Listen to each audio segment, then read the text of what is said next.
English parasha is called Vayera.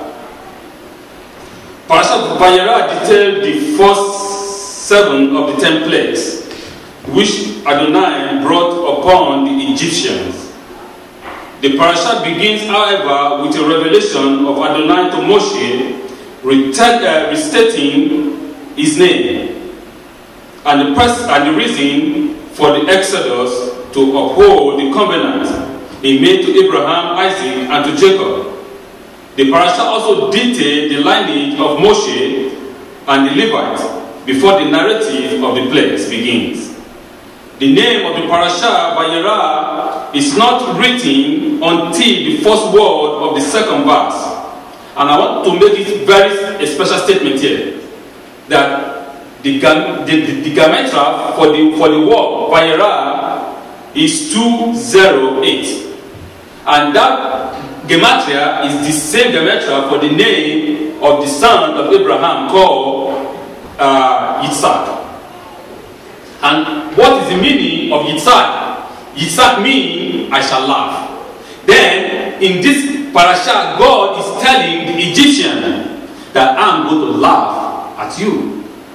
In this parasha, God is telling the Egyptian, especially to all the gods of Egypt, to Pharaoh, that he who laughs last, laughs best.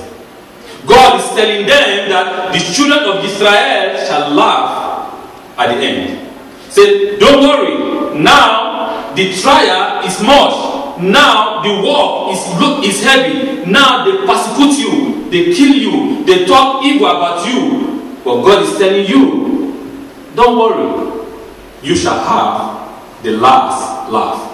Because the English word say, he who laughs last, laughs best. The enemy might initially be laughing, yeah. In the book of Psalm, he said, oh Lord, do not allow my enemy to say, I have it, I have him. Do not allow my enemy to laugh at me. Because when they laugh at me, they're not laughing at me, but actually they are laughing at you, because you are my God. And God will never allow his enemy to laugh at him.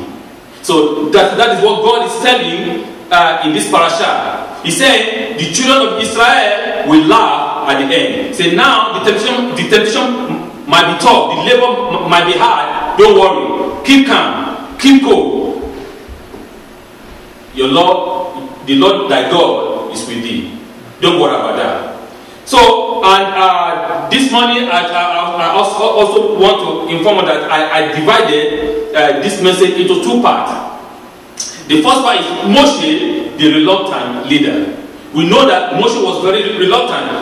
God talked to him several days. According to the Midrashim, he said that God discussed with Moshe for 7 days. Moshe was saying no every time, no every time, no every time, no, until God get a little bit offended. I said, who are you? Am I not the one that made them out? So we're going to elaborate more upon that. And secondly, we're going to see that Moshe is the uncompromising negotiator.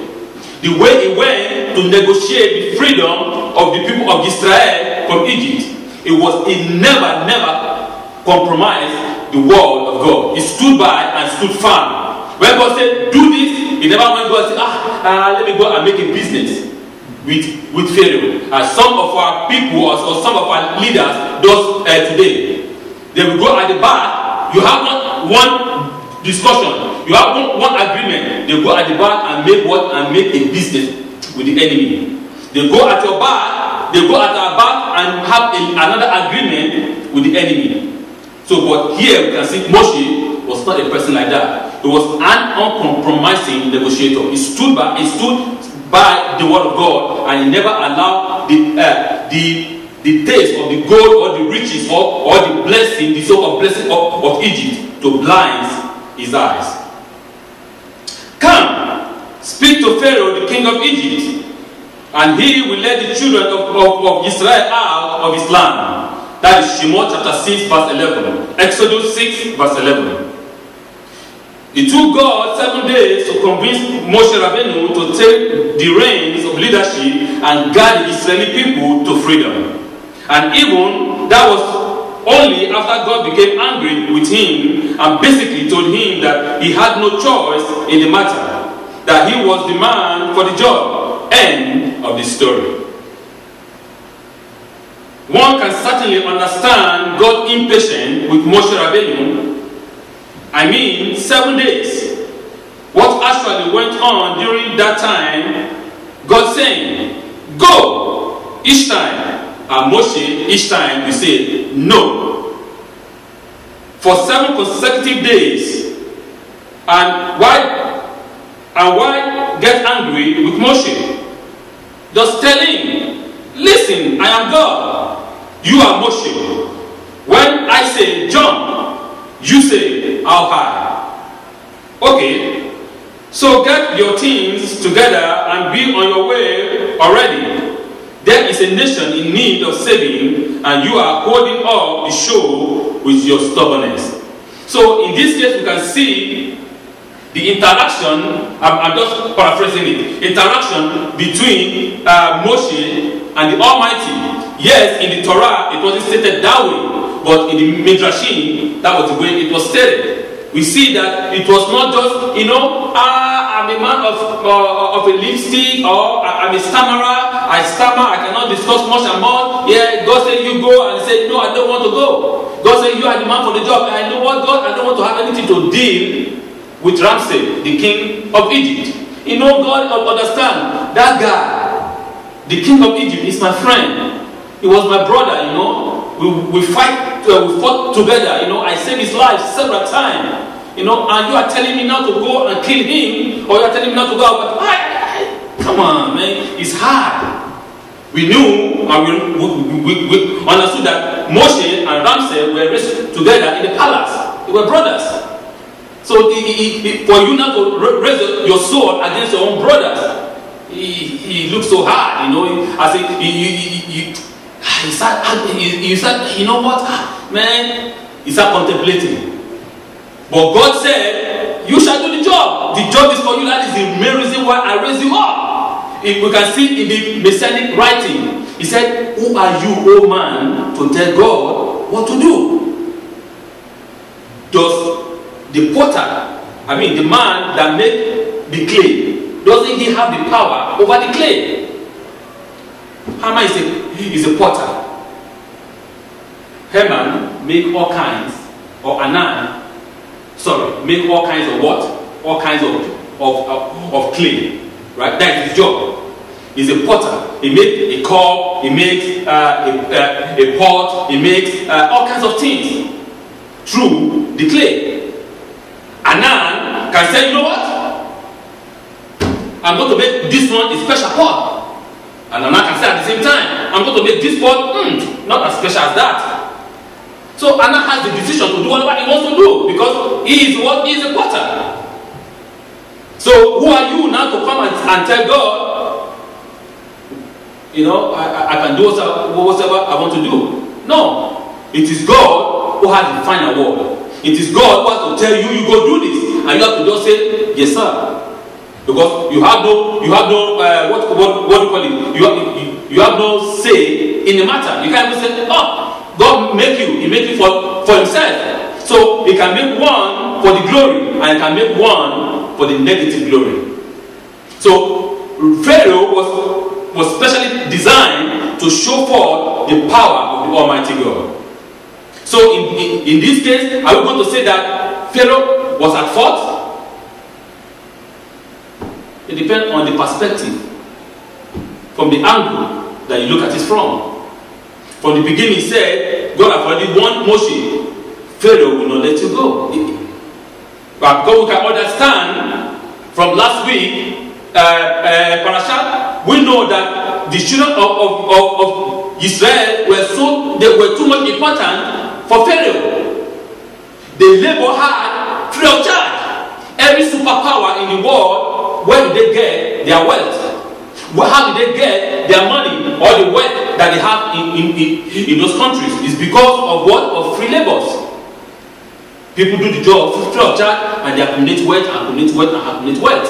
So, and the children of Israel were too dangerous for the Egyptians, because they were so many and they're so powerful. So what should we do with them?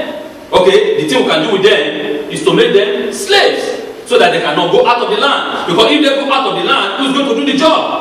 And at the same time, we cannot just keep them in the land, because if we keep them in the land, they might do what? They might join with our enemies and fight against us. So let's enslave them. To him, he thinks it's very smart, but he doesn't know that as it is written, or as it was written from the beginning, he is just part of the mosaic. Pharaoh was just part of the mosaic to bring to pass the prophecy that God told Abraham, our forefathers. He said, for surely your descendant shall be a slave in a strange land. So he doesn't understand that. He thinks, oh, the power is mine. I can do whatsoever I want to do. No, you are just fulfilling a prophecy that has been told thousands or hundreds of years ago. So that is why we as a person, we as a people, we always ask God and pray to the Almighty God, please, oh God, do not make me a negative glory. Do not show the negative part of you in my life. I don't want you to raise me up as to show your destructive power. No, I don't want that. God always be merciful and be compassionate upon me. Let your positive glory be revealed in my life. Because we can see that there's two types of glory now. We have the positive one and the negative one. So God is showing that He is Almighty God to the ends of the earth, to all the nations, because we remember that back then Egypt was the superpower of the world, just like the United States that we have now. So God said, I'm going to remove in the Haftorah, He said, I'm going to do what? I'm going to put a hook in your jaw. I'm going to take you out of your river. But you think that the river is mine. I have the power, I can do whatsoever I want. All the people that attach themselves unto you, I'm going to remove all of you altogether, and you shall be a desolate land. For the ends of the earth is God. So nobody can say that this is mine. It is by my power that I achieved it. No, it is God's power. It is by the grace of God. It is by the mercy and the compassionate mercy of God that you are at a particular position. Not because you are so smart or you are so you are so great. No, it's because God just has mercy on you. So now, and of course, God being God means that He is perfect in every way. He does not have shortcoming. No anyone. He may show anger, but He doesn't get angry. What we see when the Torah says, and God angry or get angry with Moshe. What does that mean? Does God behave like human being? Does God get angry like human being? No. But what do we say? Or what is the Torah trying to tell us in this case? It's trying to tell us that we are trying to use the human language to express the things of the Spirit. And there is an extent by which human language can express the things of the Spirit. It's not every human language that we can use to express what actually was going on between God and Moshe. But for us to be able to relate the story, so we try to use the one that we can understand. So he's saying that, does God get angry? Maybe. But it doesn't get angry like the way we get angry. Because we can understand from the prophet that there was a prophet that knows the exact moment that God gets angry every day. Or that his anger comes out. And that prophet was Balaam. So we understand that. And again, because if you understand that second, that micro, nanosecond, you can do a lot. So Balaam was able to calculate that minute nanosecond. So it makes him one of the most powerful prophets in those days. Even though our sages compare Balaam and Moshe, for Balaam was anti-Moshe. They are of the same level spiritually. So that is what the Torah is saying, that God does not get angry like we human does, but we just want to use a word to express what is going on, or the action that is going on between God and Moshe, when Moshe complained that, I can't go because I'm a stammerer. Me, myself, I'm a stammerer. Naturally. So, but he said he does it. So it is completely for their benefit, and whatever it may have to do with their missions. In other words, God allowed Moshe to decline his responsibility as a savior for 7 days because he somehow was supposed to make him a better savior. When God became angry with Moshe, it was to also make him into a better savior. If we figure out how and why, then we can gain insight into what we should do or we should be doing to expedite our own redemption, nationally and personally. What we have to remember is this: even though this is the story of the redemption of Israel from Egypt, it is also about the development of Moshe Rabbeinu as a leader. This is not just a sideshow. This is the main event, and perhaps in many respects the main event. After all, Moshe Rabbeinu is not only the one who led us out of Egypt at the first time. He will also be the one who will lead us out of Egypt in the final time as well. He will come, or at least his neshama will, in Moshiach. He is and will be the equal essential leader. So, whatever happens to him along his way to become the central figure in Israeli history was all part of the development process. Therefore, by patiently and allowing Moshe to distance for 7 days, God taught Moshe just how patient he will have to be when dealing with the Israeli in the future. Over and over again, they will try him, perhaps even push him to his limit. And when they did, he has to always know that it was like to be patient with those who try you. But as a leader of the people of Israel, he also had to know what it means to have a limit, to be able to stand up to the opposition and say, until here. And if it need be, he has to be ready to show his seriousness and, even necessary, intimidate the dissenter, just as God has done with him. So, this is what I'm trying, all these things that I just read, what am I trying to say? I'm trying to say that God being patient with Moshe said, no, for these days, all these 7 days. This is also to show, to tell Moshe what he's going to expect in the future. Because God is teaching him, he's telling him, listen, I'm patient with you, First day, second day, third day, fourth day, fifth day, sixth day, and seventh day now. That God is telling him that you have to do the same thing. Because these people that you are going to lead out, these people are stiff-necked people. These people are stubborn people. These people, they will drive you crazy. Just the way you are driving me crazy now, I'm patient. You have to be patient. Likewise, it's a teaching that God is teaching him. Yeah, the children of Israel, how many times they will complain and they will complain and they will complain and they will complain. They will drive you to the cliff. You want to explode, but you have to remember, I'm patient with you. You have to be patient likewise with them. God is building him up. God is teaching him the quality of a leader. A leader, as I said before, is not that, you know what, go sit down there, they do it. Stand up, they do it. Give me this, they do it. I have all these things under my, they are my subject. No. Leadership is responsibility. It's a weight. It's a big yoke. And you have to be ready to carry it.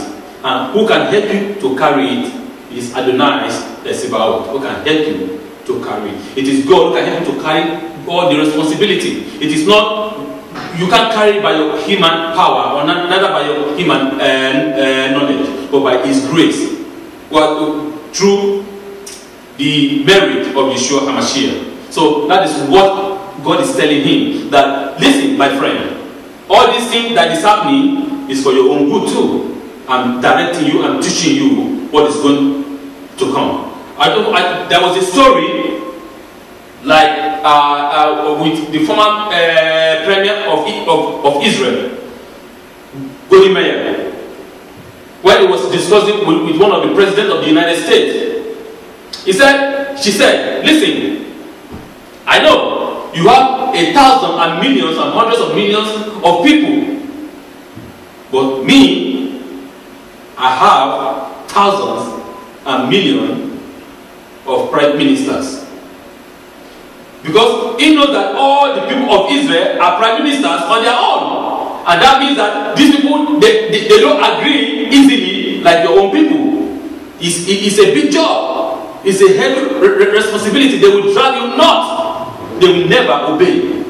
When you tell them do this, exactly expect from them the exact opposite. When you say let's go to the right, they will say no, I want to go to the left. You have to, you see, it will take a lot of convincing to convince them to say no, the way is the right way. So, or you tell them let's go to the left, they say no, I want to go to the right. So you have to talk and try to convince them to go to the right. So we can see that that is the nature of the people. That is in their DNA. They argue and they argue and they argue and they argue and they argue. They want to see, is this thing true? We don't walk blindly. As some people will say, no, don't worry. Believe and everything is done. No, just have faith. That what they tell you. When you try to ask a pastor, for example, a question, if he cannot answer it, the pastor will tell you, no, have faith. How do you mean that I should have faith? I want to understand what am I doing? My people doesn't have faith like that. We don't have a blind faith. Our faith, see. He said, who can be like the Israeli? Yeshua was telling one of his disciples. He said, this is a true Israeli. He said, because for him to believe, for him to have faith, he has to see. We don't have a blind faith. It is a person who cannot explain what it means that is going to tell you, forget about it, have faith. We know what we know. God has given us the light. We are the light bearer. We understand, we understood the mechanism. We know how it works. So we understand that perfectly well. And when whatever question that you ask, we give you the answer. Because we understand the mechanism. But those who don't understand the mechanism, of course they will tell you, don't worry, have faith. Everything will settle out when the time comes. No. It will not settle out because you don't understand it. Because you have to understand it. That is why Moshe was arguing with God. Okay, if you ask me to go, if I go, what am I going to tell them? What is your name? They say, oh, God has sent me. Oh, let me just go. The people will come and say, who the hell are you? We don't even know you. Moshe even complained to God and said, they did not listen to me. If they will not listen, how will Pharaoh listen? You sent me to go, I went, I do all the things. They don't want to hear anything because the labor, the slavery was so much. So this is what this is what God is trying to tell us. We have to understand the mechanism, the spiritual mechanism. If you don't understand the spiritual mechanism, don't follow those that tell you just have faith, everything will work out. Nothing will work out because you don't understand it. You have to understand what you are doing. You have to understand the Jews. You have to understand the reason why you are following. You have to understand where you are going. Not somebody will tell you, oh, just follow me. When the time comes, you will know where we are going. No. Moshe argued. Moshe was an educated man, well educated in Egypt. He knows everything. Argue with God himself. Argue until God said enough is enough. Because he wants to know more. You must understand that it is not. I'm not just doing things by myself, but I want to understand that someone is behind me who is backing me up. So his training behind him, he was now ready in this week parasha to deal with the distraught Israeli and as an arrogant Egyptian leader and with an arrogant Egyptian leader. It was finally time to put into practice as a leader what he has taught, learned so far. So it is at this week parasha, as we said, it is now the time for Moshe to put into practice all the things he learned from God, all the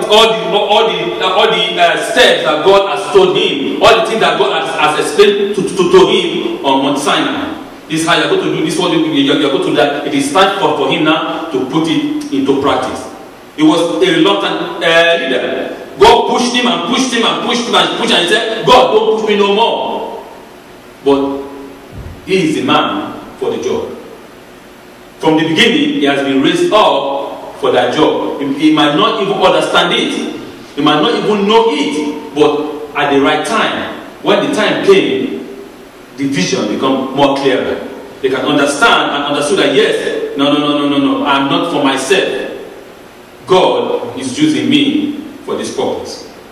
And we can also see in the Haftorah that what I just explained, that God was telling the Egyptians, because of your pride, we need to remember that the 10 tribes, the Israelis were being protected, even though when they left Egypt by the Egyptians.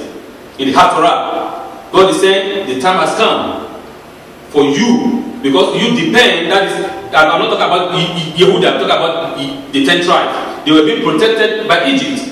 He said, because you put your hope in Egypt, then now I'm going to do what? I'm going to hook the Egyptian by their cheeks. Then you are, and I will draw them out of their river, because they think that the river is theirs. Or think that the power is mine. All this wealth I accumulated by myself. It is by my own power. But God is saying it is not by your own power. And we can see in the Haftorah that God told Nebuchadnezzar, the king of Babylon, to go and invade Egypt. And he invaded them and destroyed them. And the same Babylon invaded the 10 tribes and took them away as slaves. So we should put our hope, our strength, our thoughts, our lives in His hand, in the hand of the Almighty. Because He is the only one that can help us and deliver us. God spoke clearly unto Ezekiel the prophet, this is what is going to happen. Parashat Vayera. And he appeared. God appeared unto Moshe and is telling him the instruction that he should carry out in Egypt. Now, as a negotiator, we are going to see Moshe from another different perspective. Negotiating the redemption is not a simple process. You must deal with two different sides and send two different messages to opposite parties. You must speak to the oppressor. You must be demanding and firm. You cannot show weaknesses or willingness to compromise. Then you have to inform to the oppressed that should be easy in a soft and smoother manner. You gently break the news that they are about to be liberated. They will surely rejoice at the slightest hint that their time has finally come.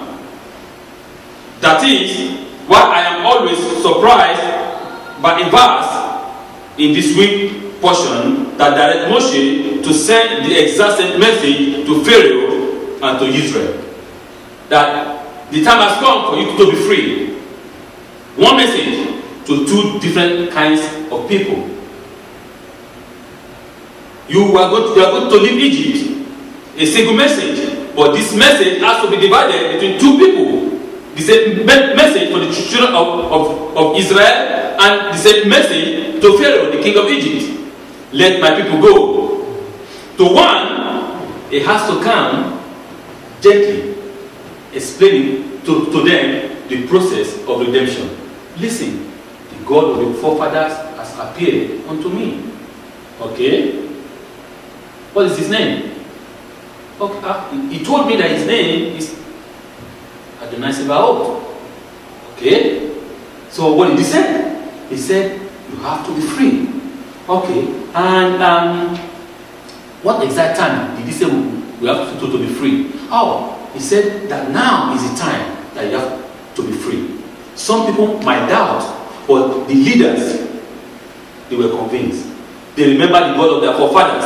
They remember what Joseph has told them. For Joseph has said, surely God will surely visit you. And when you are leaving Egypt, please do not leave my bone behind. Take my bone along with you. So they remember that because they passed that down through the word of mouth to their children. So they knew perfectly well that the time is coming that when they are going to leave the land of Egypt, that this place is not for them eternally, and they are not going to reside here forever, but they are going to go to the promised land, the land which God has spoke or promised to their forefathers. So when Moshe started coming and started explaining this, it's refreshing their mind. He's telling them, remember, this is what our forefather said. This is what the promise to Abraham, the promise to Isaac, and the promise to Jacob and to Joseph. Remember this.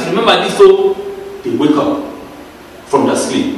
And now this is a message you have to say it unto Pharaoh, but in a different way.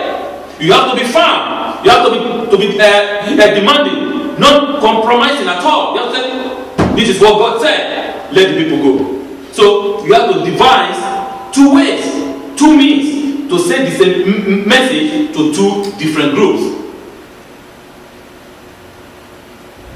There is a little story said by Rabbi Mordecai Kamensky.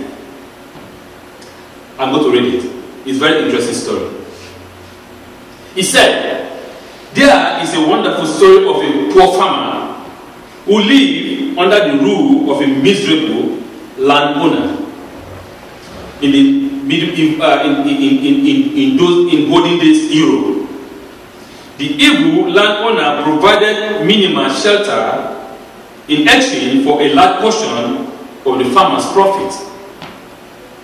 The farmer and his wife toiled under the most severe conditions to support their family with a few chickens that laid eggs and a cow that gave milk. Ultimately, time took its toll and hardship became the norms.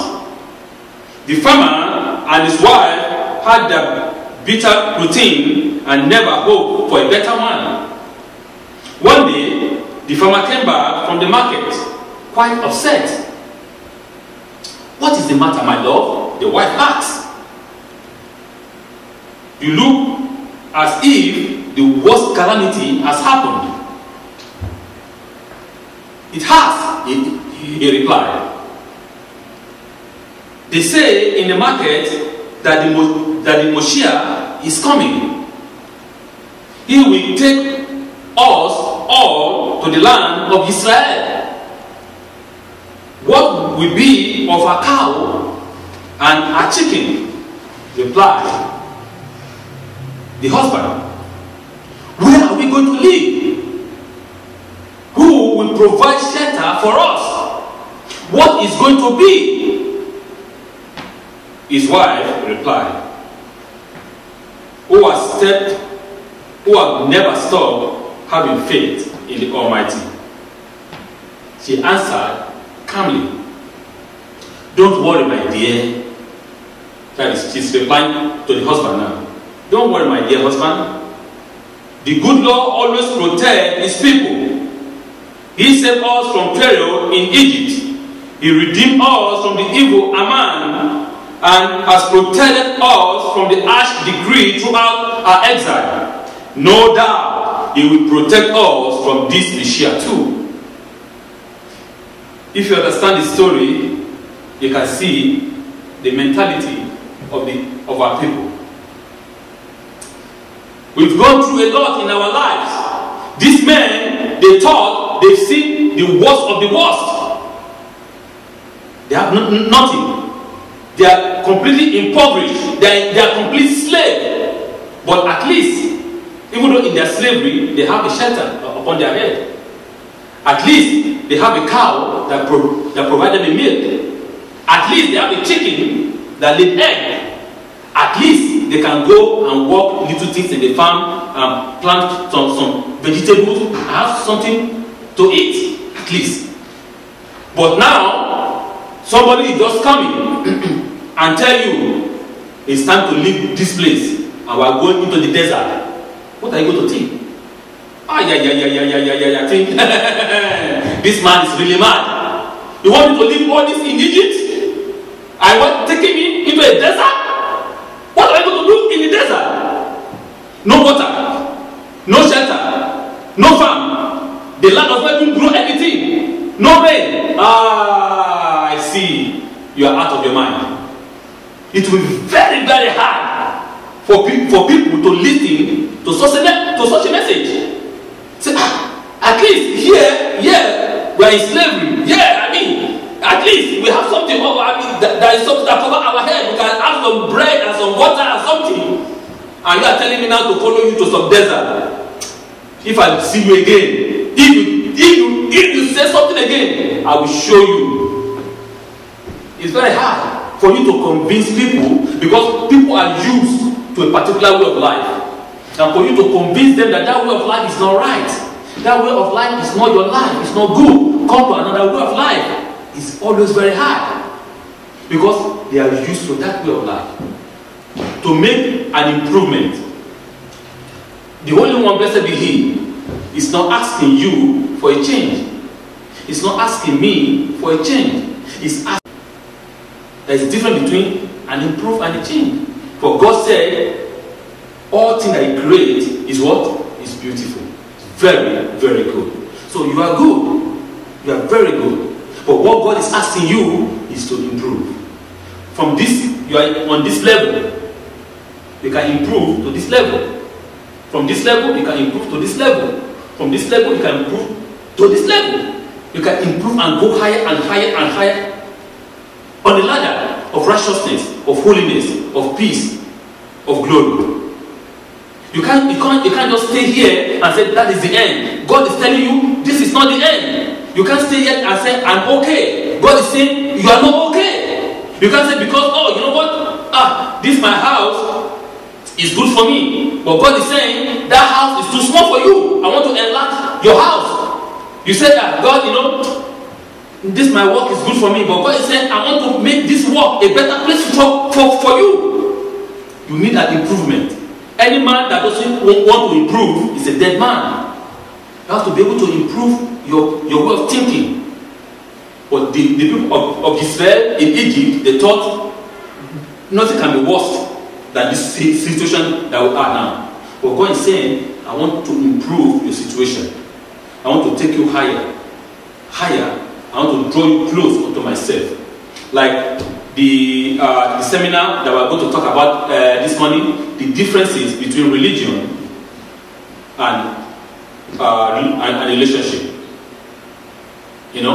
So God is calling the people of Israel into what? Into a relationship. He's lifting them up closer unto Himself. It's not a religion. The religion is a routine thing, just like the way it happens to them. They go to their work, do their brick, they come back home again. Because they are building something which it is a man-made thing, man-made thought. And relationship is a different thing. Relationship is in two ways, but religion is one way. So they go to their work, help Pharaoh to build the city, and that is it. And they get nothing. The only thing that they get, maybe a small half gram or I don't know, 1 kilogram of bread for the entire family. And they have to share it in portion. Well, maybe some poor house, shelter upon their head, and that is it. But God is saying, I have a better deal for you. I have a better place for you. A land that flows with milk and honey. I have to take you there. But you have to be ready to follow Him. You see, it is not a blind faith. No. It is a faith that they can see. Because God showed them that He is God. Because they can see the miracle that God performed in Egypt. That yes, He is a God that controls all nature. They are convinced that yes, there is God of our forefathers. It's not somebody that just come and tell you, don't worry, have faith, everything will work out. No. I don't believe in such a faith. You have to see to believe.